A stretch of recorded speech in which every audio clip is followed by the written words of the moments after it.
All right, so let's look at some data. World Economic Forum, that's the website weforum.org. Here you will see, he will be able to see some data.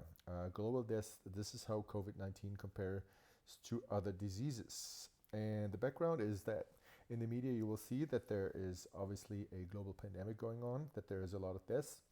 But how do you put that into relation? You see that there are a lot of people dying. It could be a very deadly disease. But how do you know if you don't have a number that you can reference it to? So what this website here says is that nearly 150,000 people die each day around the world, according to 2017 data. So this is obviously data outside of the pandemic. That's data from 2017, and you will see similar data for 2018 and 19. And in 2020, we have some data, obviously, about COVID-19. And this article will investigate how this data relates to each other. So how many people die today per day of COVID-19, and how many people die per day in general, so that we know, okay, this is pandemic and this is in general, and how big are those numbers. It says here, without a frame of reference, numbers such as the death toll can be difficult to interpret. Mortalities attributed to the virus, for example, are often measured in the thousands of people per day globally. But is this number a little or a lot relative to typical causes of death? And what you will see here is a graphic. How many people will die each day? COVID-19 deaths are in the news daily, but how do they compare in a wider context? And here you see the biggest bubble. It's all basically a graphic. The bigger the bubble, the more the deaths. In this case, the bubble here is cardiovascular diseases, 48,742. Then we have cancers, 26,181 deaths per day. And then you go down to respiratory diseases, lower respiratory infections, dementia, digestive diseases, etc. Which ones are the most prominent, probably in general in media? Well, you could think of things like natural disasters and terrorism. And where do you find those? You find those down here, 26 per day in natural disasters and 72 per day in terrorism. Still terrible deaths, but compared to people that die daily of cardiovascular disease, it's a very small number. How does COVID-19 rank? Somewhere in between. We see down here COVID-19 daily death averages since the beginning of the year. This is up until May 15. This is 2,205 per day, and the total number per day until now hasn't changed much.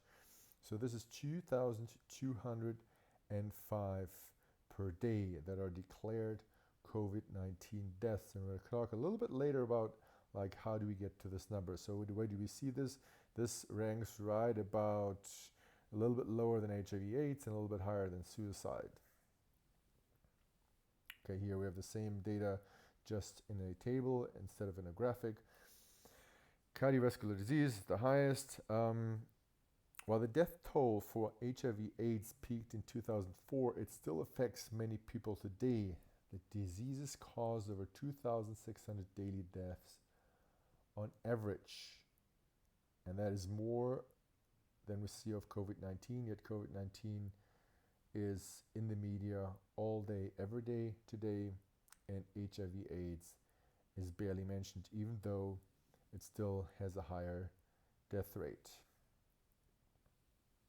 Here we see total daily death by country. So each day in China, 28,000 people die, etc. That obviously depends a little bit on the size of the country. Statistically, the bigger the country or the more people live in the country, the more deaths you would expect there.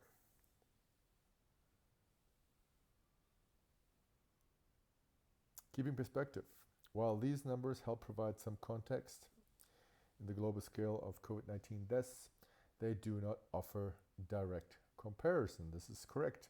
The fact is that many of the aforementioned death rates are based on much larger and consistent sample sizes of data. On the flip side, since the WHO declared COVID-19 a pandemic on March 11, 2020, daily confirmed deaths have fallen in a wide range between 272 and 10,520 per day, and there is no telling what could happen in the future. So those differences potentially can be explained to how many people are being processed per day, meaning let's say on a weekend there are less tests being done, or there are less deaths registered, and therefore the numbers might be lower, and therefore you would explain more like a lower number.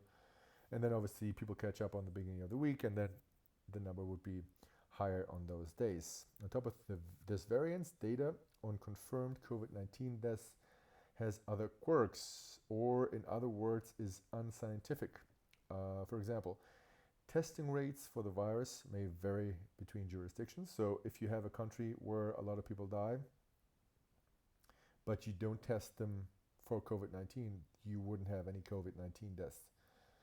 There have been disagreements between authorities on how deaths should be tallied in the first place. And we know that in some jurisdictions, if you die of something completely unrelated, like a car accident, even if you're not sick of COVID-19 and you're just infected and you get tested, then you will still be classified as a COVID-19 death, even though COVID-19 has nothing to do with the cause of your death. While it's impossible to know the true death toll of COVID-19, it is clear that in some countries, daily deaths have reached rates 50% or higher than the historical averages for periods of time. So, what does it tell us? It tells us we don't have a lot of data. Unfortunately, you would think that it's important enough to actually do some research and figure out what the data is. It says here that 2,205 people on average died this year of COVID-19, or let's say with COVID-19, ranking it a lot lower than the 150,000, roughly 150,000 people that die per day worldwide. That would be maybe 1.5%.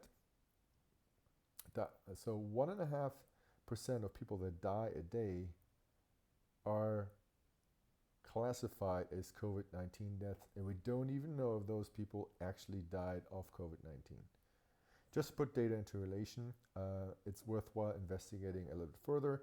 So we're going to do a video soon where we analyze this a little bit more.